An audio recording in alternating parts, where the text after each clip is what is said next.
Gopi Janavallabha Girivaradhari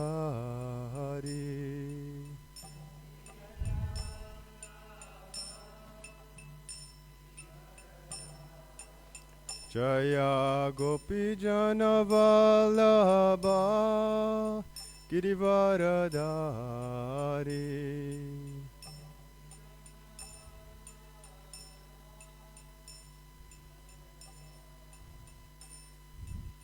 Yashodanandana Braja Janaranjana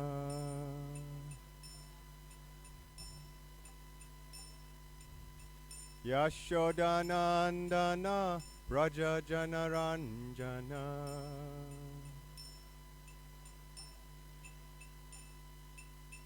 Yamunatira Vanachari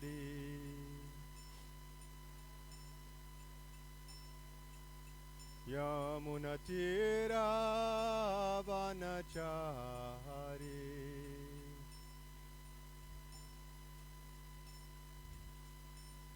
Jaya Radha Madhava Kunja Bihari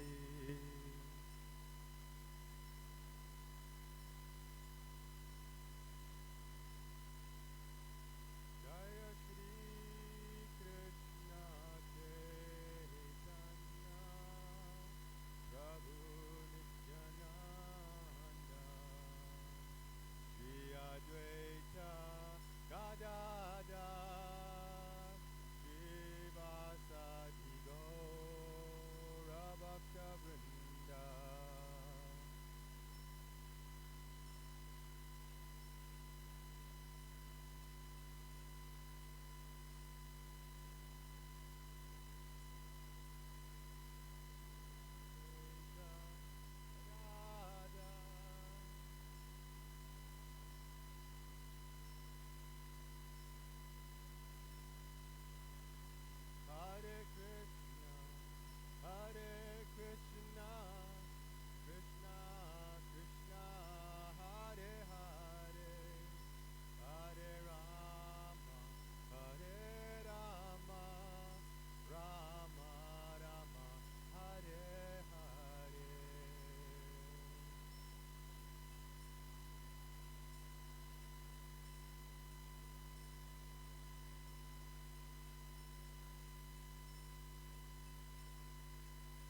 Sri Jagannath Puri Dham ki jai, Navadvip Mayapur Dham ki jai, Gangamaya Yamuna Maya ki jai, Bhakti Devi Tulsi Devi ki jai, Samaveta Bhakta Vrinda ki jai, Nitai Gaura Premanande.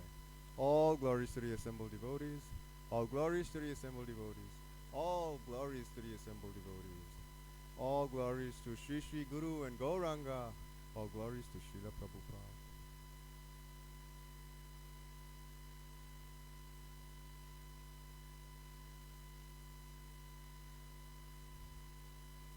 Hare Krishna. So reading from Transcendental Diaries, chapter 5, June 9,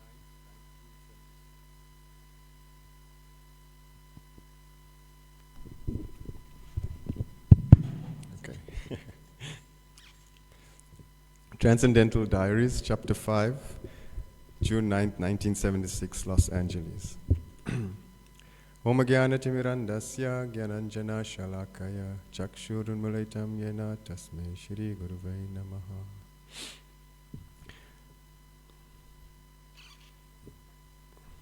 So,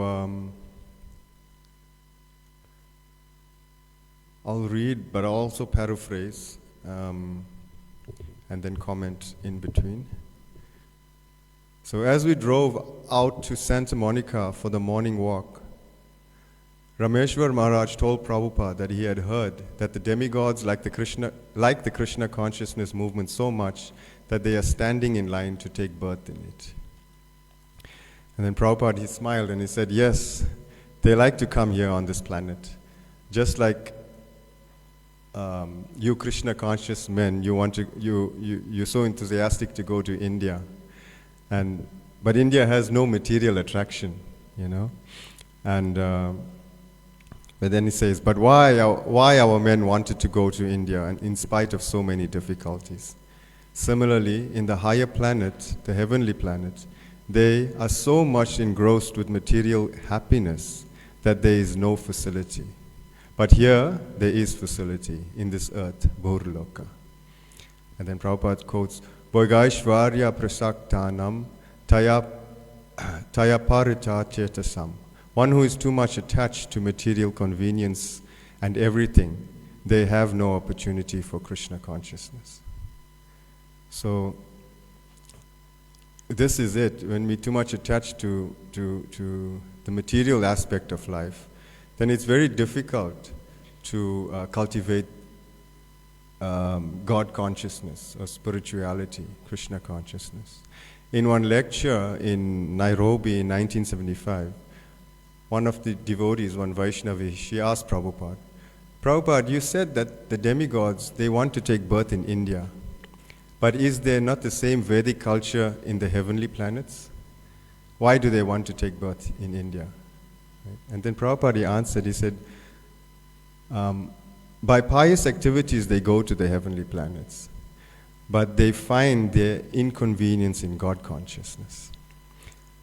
Therefore they desire that by our pious activities we have come to this higher planetary system, and as soon as our reaction or the resultant action of our pious activities will be finished, we shall have to go back to the material realm, or this Bhurloka.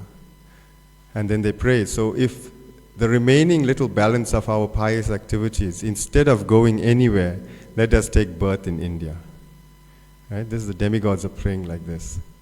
Prabhupada says that just like Bhaktivinoda Thakur, he says, he's praying, my Lord, I do not know whether I am sufficiently fit to go back home, back to Godhead.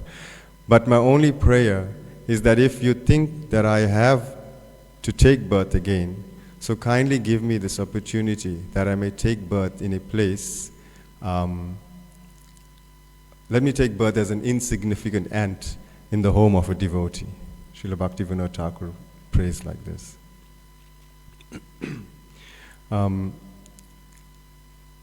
So he says, if I am going to take birth at all, give me this concession, that let me take birth as an ant even in the house of a devotee. So then Prabhupada says, so Bharatvarsha, the devatas, the demigods, they desire to take birth in India because here is the opportunity. Still, so much broken you will find. you have seen that when we hold this Hare Krishna festival, 20,000, 50,000 men come automatically. And we see like this, when any festival is held any spiritual festival held in India, it's packed with thousands of people. They just had Jagannath Puri Ratha Yatra. There's millions of people there, devotees there, to witness this festival, to take part in this festival. So therefore the demigods, they want to take birth in India.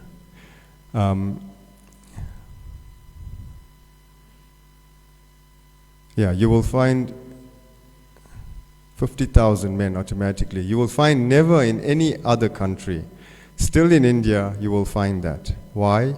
Because they have taken birth in India. The facility is there. It is very unfortunate that Indians are trying to forget Krishna. Very unfortunate. And Prabhupada calls them kripanas. Right? Misers. If you have got money, if you don't utilize it properly, that is your misfortune. Similarly, in India, those who have taken birth, they have got the opportunity. Bhagavad Gita was spoken in India, but they are reluctant. They are reluctant. This is their misfortune. So, this is it. That even the residents of India, the citizens of India, don't want to take to the teachings of Bhagavad Gita because Prabhupada says this is their misfortune. Right? But how fortunate are we in South Africa, or whatever other part of the world, that we are practicing the teachings of the Bhagavad Gita. And this movement is such an amazing movement that we can go back to Godhead in this very lifetime. After we leave this very body, we can go back to Godhead. In one, I think it was a morning walk, and Prabhupada is asking the devotees, right? Do you know what is sex? You know, he's asking like, do you know what is sex?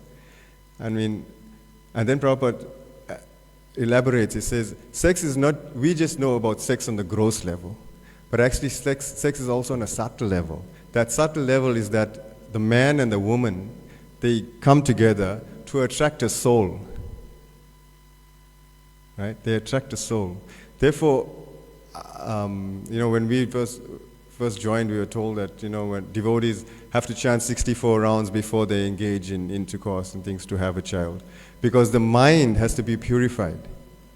And so when that activity is taking place, what's in the mind, that's the type of soul they will attract. Right? And so the demigods, they want to take birth in the womb of that devotee, that Vaishnavi, whose mind is pure. And then they get the opportunity to get the mercy of Lord Chaitanya, to take part in this movement of Lord Chaitanya's, and then perfect their lives and go back to Godhead, not back to the heavenly planets, back to the spiritual planet, Krishna's planet. And so we are very fortunate to be in Lord Chaitanya's movement, getting the mercy of Lord Chaitanya and all his devotees, his followers. But sometimes we find that devotees leave, right? Which is very unfortunate. Maybe they'll go to another Gaudiya Vaishnava movement, which is that, I guess, is okay. But some of them leave completely, right? So it's very unfortunate. And we should try our very best maybe to get them back, because maybe they don't understand how great this movement is, that even demigods want to take birth and get the opportunity to get Lord Chaitanya's mercy. And Lord Chaitanya comes to the material world after so many yugas, after millions of years. And so the demigods, they are waiting. Prabhupada says that the brahmanas, the devotees, and the demigods, they want to take birth in the womb of a Vaishnava, of a Vaishnavi, like that. And so, Prabhupada also describes this movement as a hospital. where in the hospital, sick people, diseased people go there. And because there's so many different types of diseases, sometimes the other patient may contract that disease as well, that a new patient comes in with. So, yeah, so sometimes we'll have so many people coming and joining the movement, and everybody's coming with their problems and their baggage and this and that and different types of personalities, and sometimes it'll rub off on another devotee. And sometimes it's very difficult to serve with certain devotees, like that. But we have to understand this is a hospital. We all have come here to get cured from our disease. And if we tolerate each other, if we develop loving relationships with the devotees, then we can all go back home together, grow together and go back home together. That's what it's all about, helping each other. We have to help each other. Yeah? That sounds good.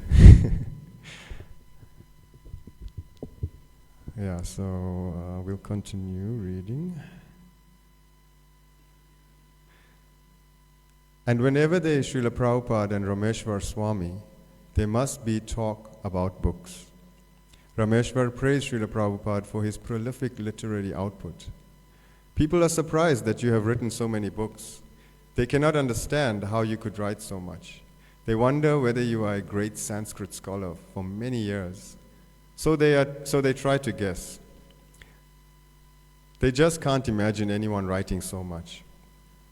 So, okay, I'll read more and then I'll comment. They just can't imagine anyone reading so much. So Prabhupada modestly acknowledged the compliment. We are exceeding all material authors except Vyasadev.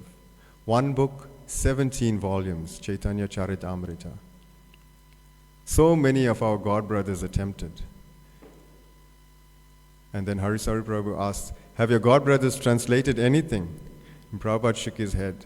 They died halfway finished. Right? Prabhupada says. And then Rameshwar said, they wonder where you have made the time to study so much about ancient Indian culture that you could write so much. They cannot understand that. There is a biography of your divine grace in the Bhagavatam that mentions different things, and they just cannot understand how you could know so much. It is beyond material. So yes, it's beyond material what Prabhupada has done. If you read or have read the Srila Prabhupada's Leela Amrita, you find that the majority of his life he worked and took care of his family. There was no time to study the scriptures. No time for writing. And so we know only in the very latter part of his life, he eventually left family life and went to Vrindavan. But even then, he was in so much of poverty. He struggled so much, right? But in that few short years, he translated the Srimad Bhagavatam, the Chaitanya Charitamrita, Bhakti Rasamrita Sindhu. So what Prabhupada has done is beyond material. And just from that aspect of translating the books and writing so many books, we can understand that Prabhupada is no ordinary personality. Right? He has given us so much. And therefore we are eternally indebted to Srila Prabhupada. Because if it wasn't through him, you won't be sitting here, you won't be sitting here, you won't be sitting here, I won't be sitting here, trying to speak. And we won't be glorifying Srila Prabhupada. The entire world is glorifying this one personality. Right? That is Srila Prabhupada. So we are eternally indebted to Srila Prabhupada for having blessed us with the greatest thing in the universe, and that is Krishna consciousness, love of Godhead, love for Krishna. And he's not seeing disqualifications, whether we are deserving or undeserving or anything, And therefore, in one lecture Giriraj Maharaj says that Srila Prabhupada is carrying the mood of Lord Nityananda. Because Lord Nityananda, he came and gave freely. He didn't consider who deserved it, who was undeserving. He didn't consider whether we practiced tapasya for hundreds and thousands of years, or visited the holy places, or studied the Vedic scriptures. He didn't consider like that. Right? Jagai and Madai, he saved them from Lord Chaitanya's Sudarshan Chakra. Right? So like that, this is Srila Prabhupada. Srila Prabhupada has given us all love for Krishna. We just have to follow his instructions and then we get it. It's a very rare gift that cannot be obtained even by practicing austerities and offering sacrifices and whatnot. Right?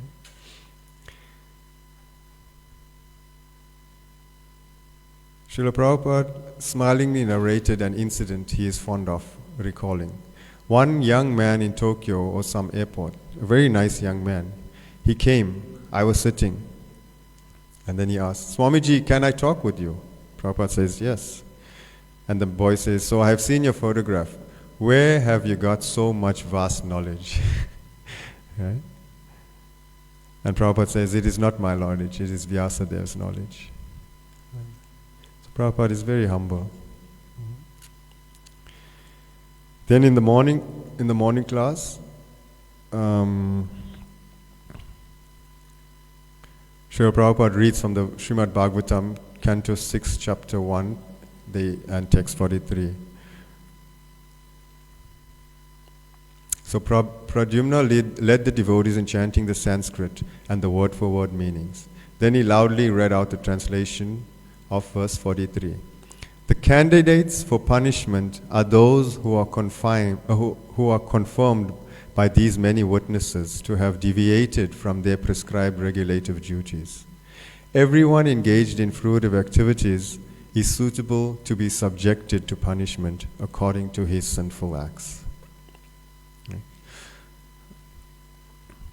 Prabhupada explained that although Yamraja's business is to punish the sinful living beings, the purpose is correction. It is not done out of envy. So yes, we come to the material world not because God wants to punish us, but He wants to correct us. Right? And then we go through punishment for our sinful activities, meted out by Yamraj. But Prabhupada is saying it's also for the purpose of correction. It is not done out of envy. Using his favorite example of how Prabhupada uses the finger is connected to the body, right? And it's meant to serve the body. But if the finger wants to act independently, if the finger is cut off, it cannot do anything, you know? And it cannot serve the body. So Prabhupada explains that because the living beings are part and parcel of the Supreme, Dharma therefore means that the part should serve the whole, and adharma is the unnatural condition of trying to be separate from God. This human form is the chance to correct ourselves and learn how to serve Krishna. The Krishna consciousness movement is the best means to take advantage of this opportunity. Again, we have the best means to go back to Krishna. So yeah, you know, when I was reading this chapter last night, and I was just thinking that it's full of Prabhupada is speaking so much about how this Krishna consciousness movement, and I'm talking about ISKCON. Shri Shri Radha Radhanath ki jai, Shri Chaitanya Mahaprabhu ki jai, Srila Prabhupada ki jai. Yeah, it's full of Prabhupada speaking of how fortunate we are to be in the Krishna consciousness movement. Right? And sometimes we forget. We take it for granted that, okay, yeah, the temple is here, the deities are here, we can come and have prasad, breakfast and lunch whenever we feel like. We take it for granted. But actually, we are so fortunate, so fortunate. Because if we analyze what others are doing and what we may have been doing prior to coming to this movement, it's like what they're doing out there is hellish. Right? Even once, in the very, very, very early stages when we just joined, so a group of us, 4 or 5 devotees, we went to the park and then we were reading Bhagavad Gita and we had some kirtan and things. And then one devotee wanted ice cream after that. So the place where we went was near Suncoast Casino, right? And so we said, okay, we'll just go into the casino, the Suncoast Casino, and just buy ice cream and come out. So we went in there, and when we just walked into the door, through the door, it was such a heavy atmosphere. I mean, I felt it was like hell, a glimpse of hell. And this was maybe we were like two years into the movement or something. And then back then I even realized that, but why? I used to go to this place and it was like a normal thing. But now suddenly I walk in here and it's like, you don't want to be there, right? That's the feeling I had. This place is horrible. But then I realized that it's because we're chanting japa every day. We're chanting Hare Krishna every day. That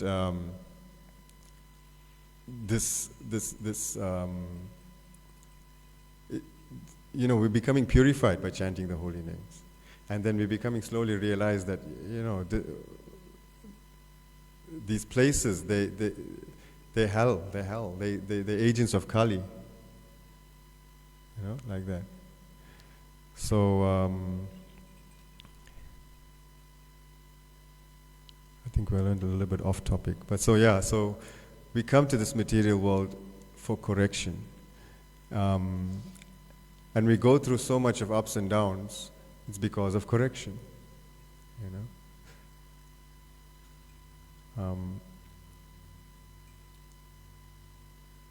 So the finger is, if it's not connected to the body, because it's part and parcel of the body, and if it's not serving the body, it can only serve the body if it's connected to the body. So just like that, when we are connected to Krishna, then we are practicing dharma. Otherwise, everything is adharma. So Prabhupada stressed the necessity of hearing and chanting, and said that there are different levels of religious activity to take us from the sinful stage to the liberated, than the fully surrendered stage. So he stressed the necessity of hearing and chanting. I'll just read a little bit more and then we'll speak on that. Lord Buddha gave shunyavad, nihilism. When a person is too sinful, then first the sinful life has to stop. So just like that, when we even preach to anyone or somebody new comes, then we ask them, stop meat eating, stop your smoking, stop intoxication and things like that. Right? So the sinful life has to stop. That is Buddhism. Later on, Shankara gave the impersonal idea that there is something positive also. Negate the material world, but come to Brahman. But he did not disclose what is Brahman. Right? So the Mayavadis, they want to merge into Brahman, but they don't understand where this Brahman effulgence is coming from. Right? So their knowledge is not complete. Then the Vaishnava Acharyas gave the complete picture, describing the Supreme Personality, describing the Supreme in his personal feature. Right? That is the complete knowledge, that God is personal, is a person, and we can have a personal relationship with him. As he surveyed the crowded, gorgeously decorated temple room, so clearly full of life and vibrant spirituality, he stressed the need to take advantage of the opportunity we have in contacting this Krishna consciousness movement. Again, he's stressing. We are forgetful of Krishna since a very, very long time and going within the cycle of birth and death, transmigration. So we get the opportunity, this human form of life. So we must revive our consciousness by going through, by understanding, by hearing these literatures. Our position is, we have forgotten God. But this forgetfulness can be subdued, and we can revive our original consciousness. Just like a man sleeping, but if you call him again and again, Siyabonga, wake up, it's time to go to work, right? Then the man wakes up.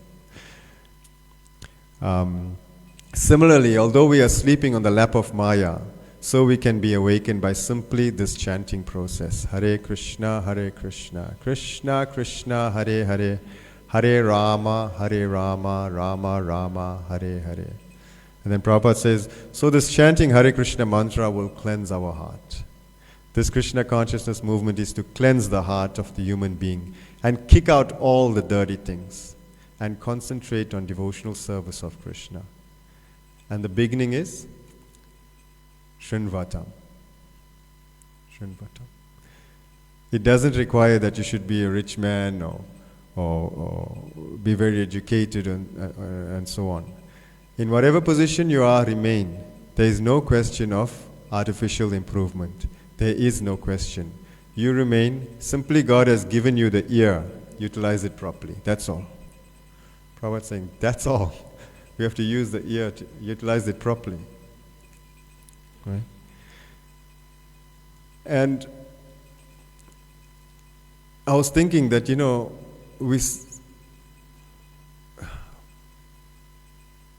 we hear that this process is so simple. But why is it so simple? How is it so simple? Prabhupada is speaking about hearing, utilizing the ear, and taking shelter of the chanting.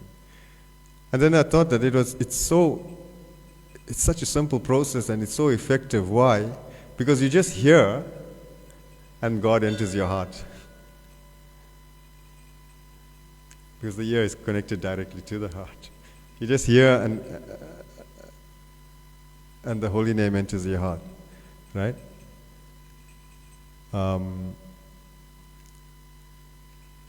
Therefore it's so simple. There's no meditating for 40,000 years or 60,000 years. There's no performing elaborate sacrifices, big yagyas and things like that. You just have to hear and become purified. The name enters the ear and goes directly to the heart. And what will it do once it enters the heart? Krishna's holy name. Cheto Dharpana Marjana. Right? The beginning is cleansing, it's cleansing the heart. Because we are impure on account of all our dirty things, within the heart. So much dirty things in our heart. And it's accumulated for lifetime after lifetime after lifetime.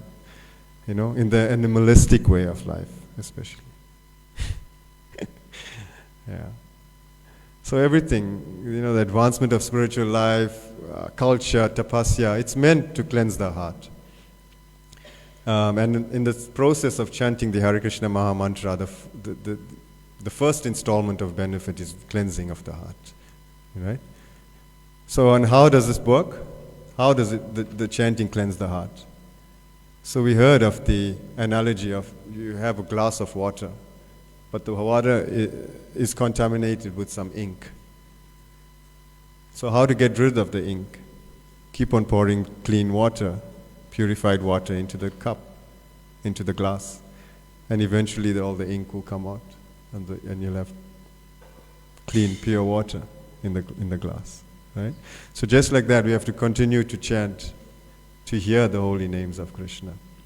And like that, Cheto dharpana marjanam. The heart will become cleansed. The dust accumulated in the mirror of the mind will slowly be cleaned away, cleansed, and the heart becomes cleansed. Right?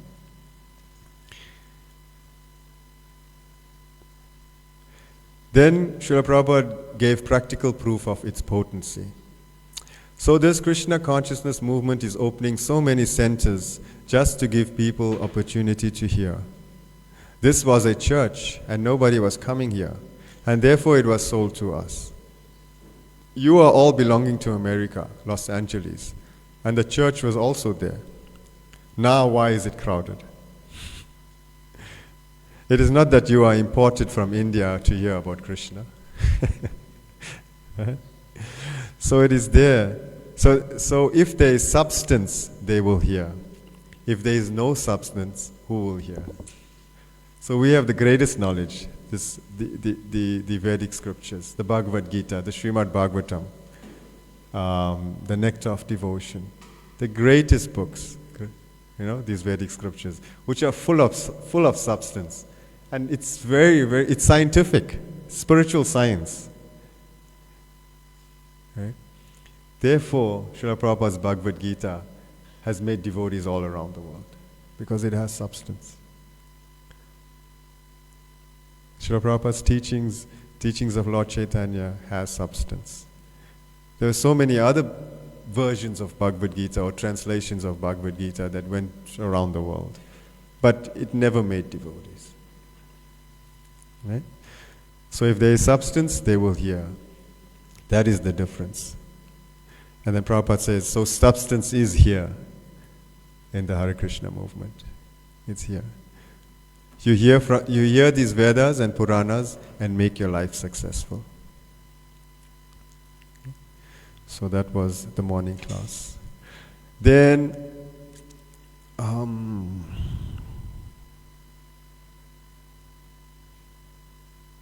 so Gopal Krishna Prabhu, Gopal Krishna Maharaj, back then Gopal Krishna Prabhu, he came back from a successful trip back to India from a successful trip in Russia. And then he sent 2 letters within 2 days of each other. And then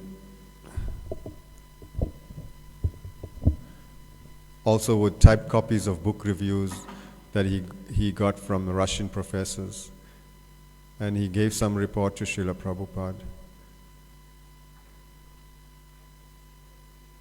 I won't read everything that's written here, but I'll just give a gist. So just the main things. Okay, so Srila Prabhupada replied to both his letters together. He was very concerned to hear that despite our having now occupied the new property in Vrindavan, the Taparia house, our guest house is still being used for housing women and children and the Mukut business.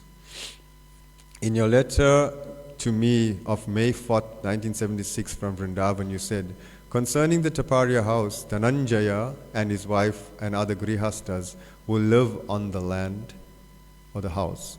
These 3 or 4 brahmacharinis who are working on the mukuts can also live there. You suggested like this. So if some women can live there, why not all? Somehow or other the guest house must be free from all encumbrances. It will be absolutely used by guests. And then it goes on, and then Prabhupada, eventually he comes to the point that Vrindavan is meant for retirement. Elderly persons in Krishna consciousness can devote all their time to devotional service. Such men are wanted to live in Vrindavan, not women and children. That is a fact. The holy dhams are meant for the sannyasis and brahmacharis especially.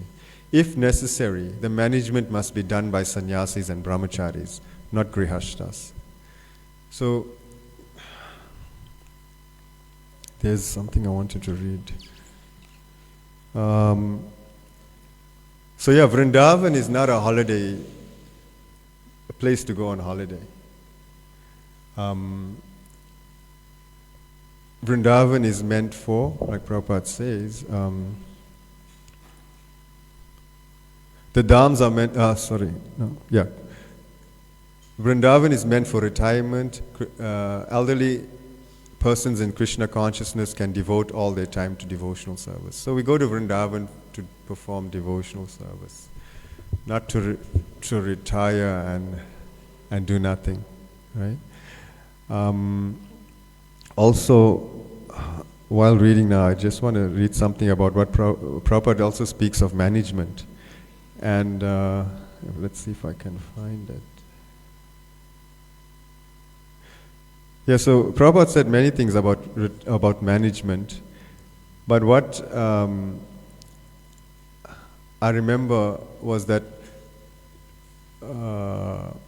in one lecture I was listening to by His Holiness Giriraj Swami, Giriraj Maharaj said that Srila Prabhupada emphasized that management and preaching go together. Good management follows preaching like a shadow. And the best thing is that the managers should always be preaching. Okay? So this is good management. That the managers must not just, you can't just manage, you do this, and things should be done like this, but he or she should also be preaching. Right? This is good management. Because why? And therefore Prabhupada says that management must be done by sannyasis and brahmacharis. Why? Because the sannyasis are preachers. The brahmacharis has to preach. Right? Grihastas, yes, they can manage.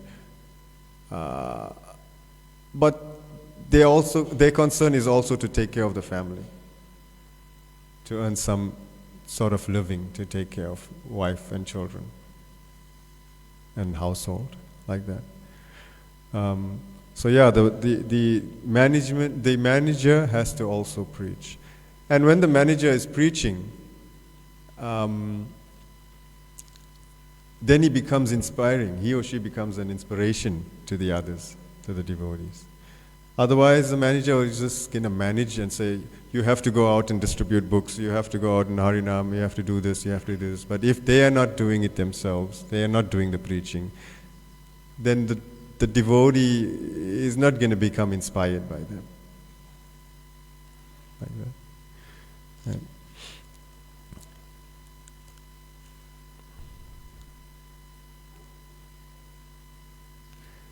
And then there's talk about about books being printed and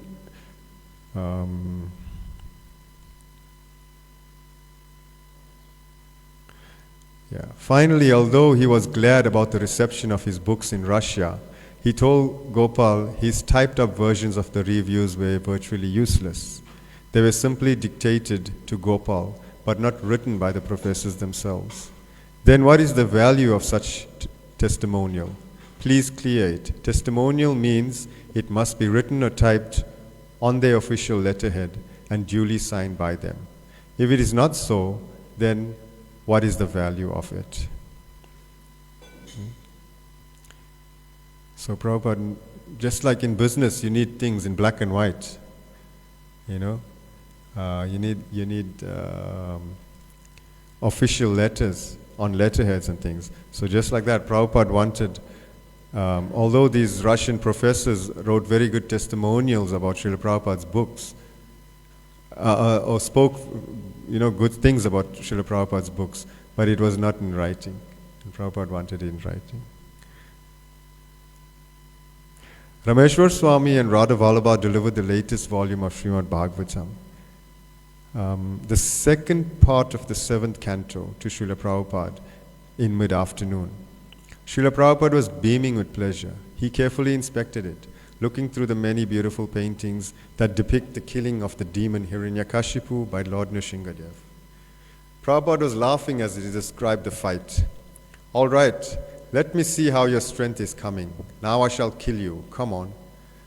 Let me see how your God is coming to save you. And then Prabhupada explains, this is atheism. Right? Challenging the devotee of God, challenging God. And when he appeared, Hiranyakashipu became a fly in front of Nrsingadev. Right? And Prabhupada speaks about, he says, where is such language? Even there are many Sanskrit scholars now, they cannot produce such language. That is impossible. And 5,000 years before, Vyasadeva presented this unique language.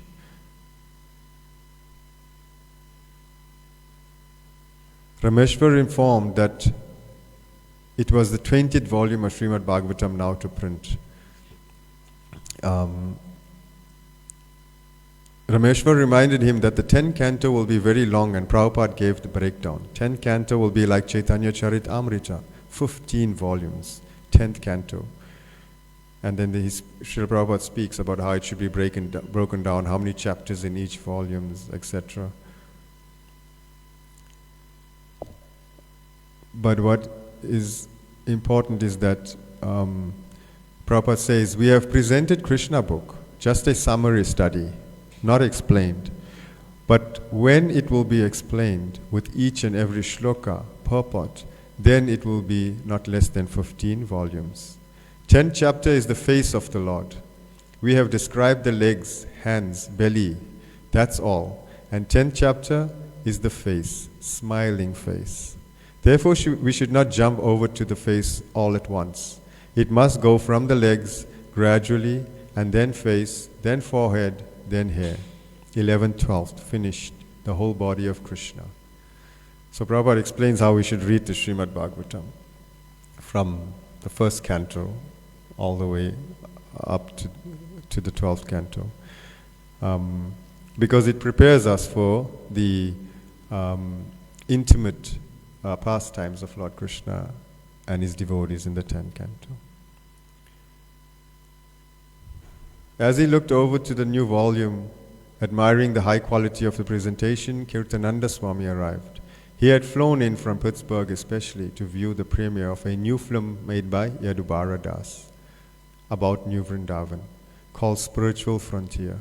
So that evening they were going to watch a movie, a documentary by Yadubara Prabhu, and many sannyasis, devotees came to view the premiere in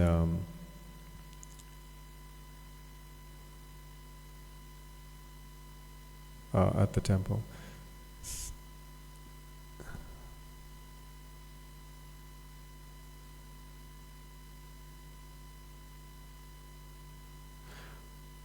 Okay, yeah. Prabhupada greeted him warmly, asking about his health and how things were going in New Vrindavan. The devotees are all anxious to see you, Srila Prabhupada. Prabhupada broke out in a grin, and looking at Kirtananda Maharaj's old friend, he joked, yes, and Hayagriva Maharaj is being forced. Hayagriva says, you should cane me more, Srila Prabhupada. And then Prabhupada said, no. He laughs and says, Krishna is very cunning. One may try to leave him, but he is not going to leave you. Once come, no sir, you cannot go out. Just like our Ajamil. He was a devotee in the beginning, and later on, by bad association of prostitute, he fell. But Krishna took him at the end. Krishna gave him chance to give him a son. He kept the son's name Narayana. So on account of affection of the son, he was chanting Narayan, Narayan, Narayan. Just Krishna is so kind that, all right, this rascal is going out of my hand. All right, give him a child, Narayana. He will chant Narayan, Narayan, Narayan, and that will be his credit. So like this Agyata Sukriti, Prabhupada explains. Sukriti, pious activities of many millions of births, is not equal to love of Godhead. Purchase Krishna consciousness anywhere it is available. What is the price? Tatra lolyam ekalam mulyam. Only greediness, hankering, that is our price. Oh, that I have got. No, na janma koti sukriti bhir abhilabhyate. You cannot obtain this price even after millions of births, pious activities. So, yeah, lowlyam, we have to be greedy for Krishna consciousness. And Prabhupada says, purchase it wherever you can find it. Wherever you can find Krishna consciousness, go purchase it. Be greedy to be there. So like this, we have to take advantage of the many senior devotees, that visit, and take advantage of the devotees that are here locally, who are giving Krishna consciousness. Right? We have to purchase. We have to be greedy. Just like Sanatana Goswami. He's so mad after meeting Chaitanya Mahaprabhu that he resigned from his service, and therefore he was imprisoned. But how to get out of the prison house, right? And then how to get out? He bribed the guards. This is sinful activity, bribing, right? But still, he didn't care. He was so ecstatic after he met Sri Chaitanya Mahaprabhu. He just wanted to be with Mahaprabhu. So this is lowlyam, right? Lowlyam, greedy. Prabhupada says, lowlyam means just like we become very much greedy in achieving some success or receiving something sometimes. We become mad. That is required. Lowlyam ekamulyam. To achieve Krishna consciousness perfectly, this ecstatic eagerness or greediness to serve Krishna, that is the only price to achieve success in devotional service. So we have to be greedy for devotional service. We have to be greedy for the mercy. Lowlyam.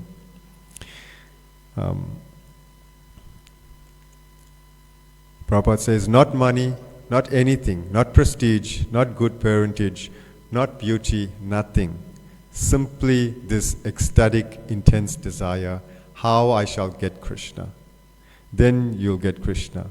He will take you. That is the example of the gopis, intense desire. This ecstatic desire that in this life I shall get recognition by Krishna and that I have sacrificed everything for Krishna. This is required, Prabhupada says. Right? So the consciousness of getting Krishna, being greedy for Krishna's mercy. And then we will progress in Krishna consciousness. And just like, now I'm being reminded of Vishnu Jan Swami. He was so ecstatic, always so ecstatic, in kirtan, in preaching. And he was asked once, Maharaj, you're always so ecstatic. How do you remain so ecstatic? And then he said, I'm not always ecstatic, but even when I'm not ecstatic, I pretend to be ecstatic. And when I pretend to be ecstatic, then others become ecstatic, and their ecstasy rubs off on me. So we have to be ecstatic, we have to be greedy for Krishna's mercy. Right?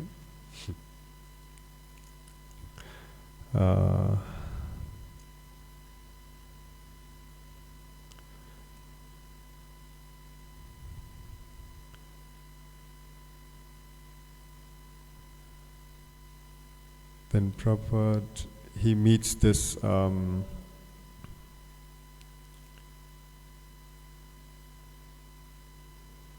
second, I think it's a reporter.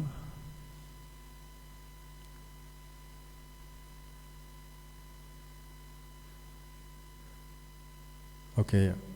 Before going down into the temple room to see the film, he also had time to give a short personal darshan to Jay Warner, a young lawyer who has been giving a great deal of help to the devotees. Jay appreciates the movement and the devotees, although it was evident from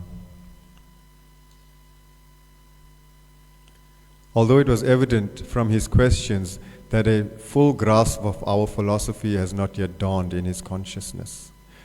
Srila Prabhupada was happy to offer his help and guidance. So we'll read the conversation between them. I do have one question, Jay asked.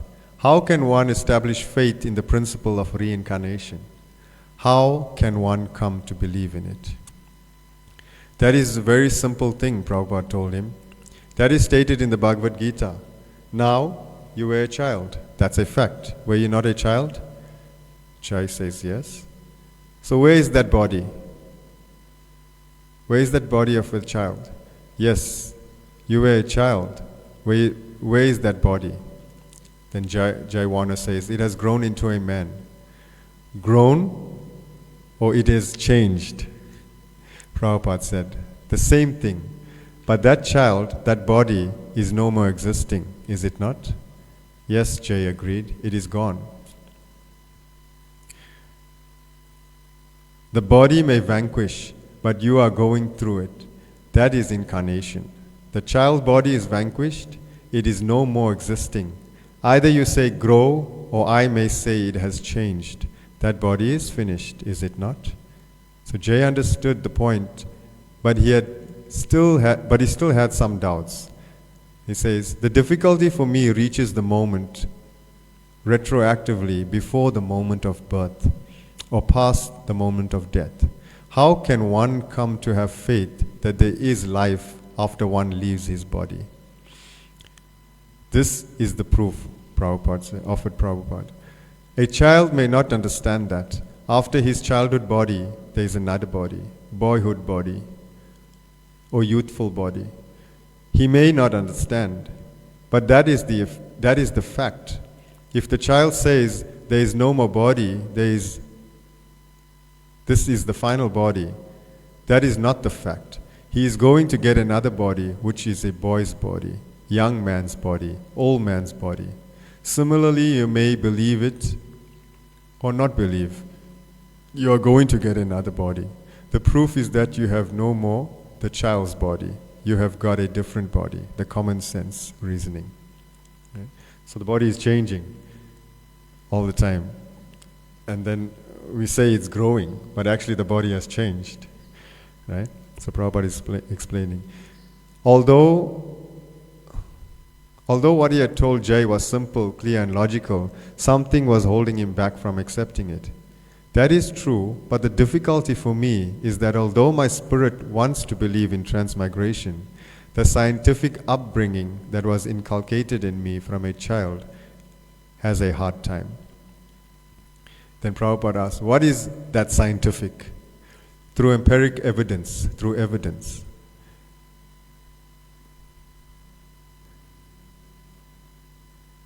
This is evidence, he told Jay. I ask you to show me your childhood body. Where is it? Can you show? That is finished. So if the childhood body finished, you get another body, boyhood body. Similarly, the conclusion should be that after this body, I am an old man. It will be finished. Then I'll get another body. Jay says, that makes sense. Prabhupada says, very common sense. But we are so dull-headed, we cannot understand. Then he gave him the example of a film strip as further evidence to make sure he understands. There are hundreds of bodies in the film, and when they are played, it seems that it's the same. One man is moving, but actually, in the film, there are hundreds of bodies. But it is changing so swiftly, it appears one. Now Jay began to catch on. A man's eye cannot see it changing. Yeah, so we cannot see the body changing. Right? But it is changing. Over time we see. Yes, by nature's law it is changing every second in such swift way that we cannot understand. And then Jay asks, how does one give up the fear of dying? Prabhupada says, there is no death. You change body. Because the body is lost, you are no more. You do not possess the childhood body, youthhood body. That does not mean you are dead. You are living. The body has changed. But because we do not know the science, we think the body is finished. Therefore, he is dead. Therefore, you have to learn Bhagavad Gita. Na jayate na mriyate va kadachit. The soul never takes birth, nor dies at any time. So Prabhupada is giving him the very basics of spiritual life. You're not the body, right? The body is changing and the soul transmigrates into another body. So after this, Prabhupada goes and watched the documentary of Yadubara, and there was Prabhupada said that it's his best film yet, Spiritual Frontier, at that time. And Yadubara Prabhu made many other films, and they're all very nice, right? And then Prabhupada praised him, and they stopped there. So we'll stop here. Hare Krishna. Any comments or questions?